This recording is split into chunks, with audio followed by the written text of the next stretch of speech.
Question number 26. The relationship between the period of a planet's orbit T and the distance to the Sun R can be expressed as T power n proportional to R power m, where n and m are constants. What is the possible pair of values for n and m? So now you know the easiest way to do it is nothing but this gives you the Kepler's law. Okay, in Kepler's law we know T squared is proportional to R cube. So compare this, put n equal to 2, R equal to m equal to 3. N equal to 2, hey, there is no 3 at all. Okay, now what is he asking here in this case? Values of n and m are given. P square is proportional to R cube.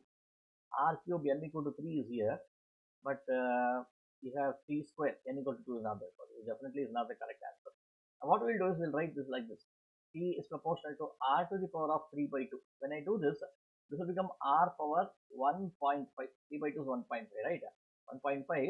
So m value 1.5. Oh, we have m value 1.5 over here, and T value is 1 here.